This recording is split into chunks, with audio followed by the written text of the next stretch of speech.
an object of height h is kept at point P in front of a mirror as shown below. ठीक है, the height of the image produced in is h dash. In the diagram, F is the focus and C is the center of curvature. तो एक object जो है बेटा, अब इस case में हमारा कहाँ पे है, फोकस और सेंटर ऑफ कर्वेचर के बीच में है. ठीक है, तो पहले हम देखते हैं इस केस में क्या होगा हमारा. अगर तो देखो हमारा ऑब्जेक्ट अगर ऑब्जेक्ट हमारा फोकस और सेंटर ऑफ कर्वेचर के बीच में होता है तो हमारी इमेज कहाँ बनती है, बियॉन्ड बनती है सेंटर ऑफ कर्वेचर के और इनलार्ज्ड होती है साइज में. ठीक है, अब देखो तो पोल, तो ये अब क्या है, हमारे एक रे जो होगी वो पैरेलल होगी हमारी प्रिंसिपल एक्सिस के, और ये अब कहाँ से पास होगी, हमारी रे फोकस से पास करेगी.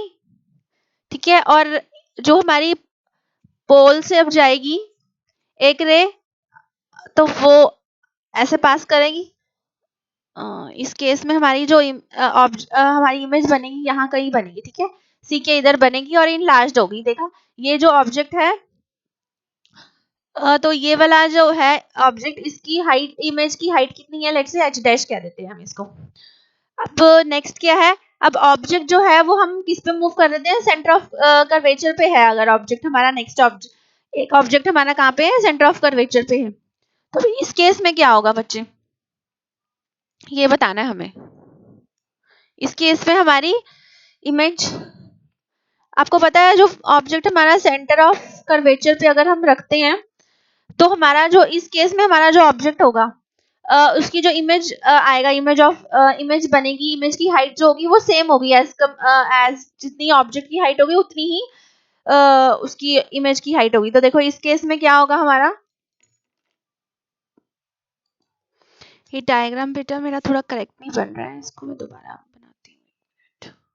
हाँ जी, तो अब ये देखो, जब हमारा ऑब्जेक्ट सेंटर ऑफ कर्वेचर पे होता है तो आपको पता है हमारा जो इमेज होगी वो भी कहाँ बनती है, सेंटर ऑफ कर्वेचर पे बनी है.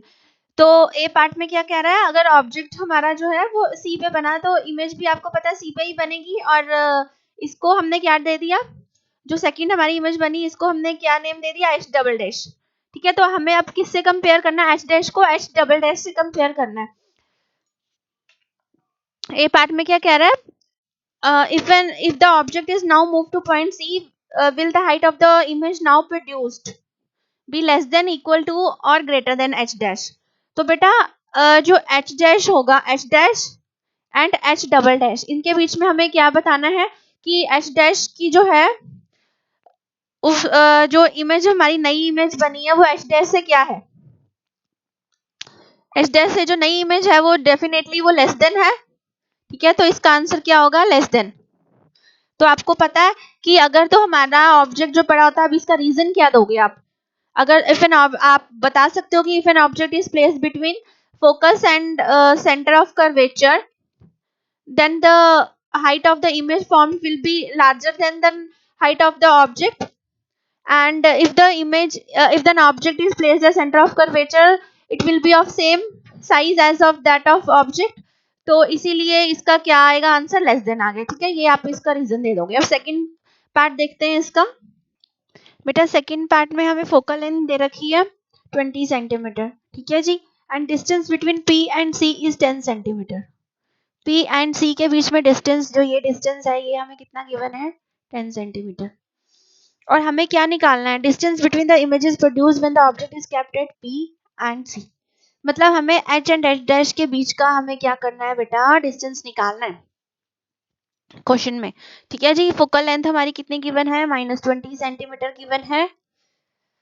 और आप इस केस को, इस क्वेश्चन को अब आप सॉल्व कैसे करोगे. ठीक है, आप इसको ऐसे सॉल्व करोगे, ऑब्जेक्ट जब हमारा दो केसेस बनेंगे. अब ऑब्जेक्ट एट P के केस में क्या हो रहा है, ठीक है, आप उसके अकॉर्डिंगली सॉल्व करोगे, एक बार तो इमेज निकालोगे. ठीक है, एंड और एक बार आप ऑब्जेक्ट को, object when object placed at C, ठीक है, उस केस में आप उसको निकालोगे मिरर फॉर्मूला अप्लाई करके. ठीक है जी, आप ऐसे क्वेश्चन इसको सॉल्व करोगे. तो देखते हैं अब इस केस में. अब देखो हमें इसमें केस में क्या करना है, सबसे पहले U आइडेंटिफाई करना है. अब U क्या होगा बेटा, देखो ऑब्जेक्ट एट P के केस में U क्या होगा हमारा.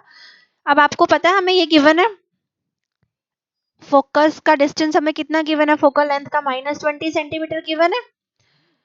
तो आपका ये डिस्टेंस गिवन है 10 सेंटीमीटर। अब आपको पता है ये जो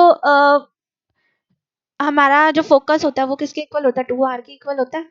तो हमारा क्या आ जाएगा, ये r क्या आ जाएगा, -40 सेंटीमीटर आ जाएगा। सेंटर ऑफ कर्व ये पूरा 40 सेंटीमीटर हो गया, डबल होता है ना, तो ये 40 सेंटीमीटर हो गया। अब ये 10 सेंटीमीटर है, ये हमारा 20 सेंटीमीटर है, तो ये भी कितना है, ये भी 10 सेंटीमीटर है ना, ये भी 10 सेंटीमीटर है। तो u कितना हो गया, ये ऑब्जेक्ट यही तो हमारा ऑब्जेक्ट डिस्टेंस है ना, तो u कितना हो गया, -30 सेंटीमीटर हो गया। तो u की वैल्यू कितनी आ गई बच्चे, -30 सेंटीमीटर। ठीक है, अब हमें निकालना क्या है, v निकालना है। ठीक है, f हमें गिवन है, f कितना गिवन है, -20 सेंटीमीटर। तो मिरर फॉर्मूला लगा लोगे आप, क्या होता है 1/v + 1/u is equal to 1/f। ठीक है, उससे हमारा v की वैल्यू आ जाएगी। ठीक है जी, v इस केस में -60 आ गया बेटा, इस केस में हमने v निकाल लेना है। अब v कैसे निकालेंगे, देखो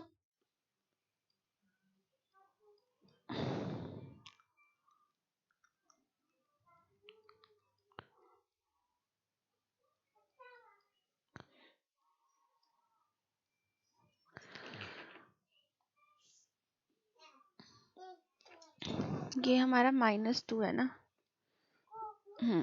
तो v इतना, इसमें कितना आ गया, -40 आ गया v।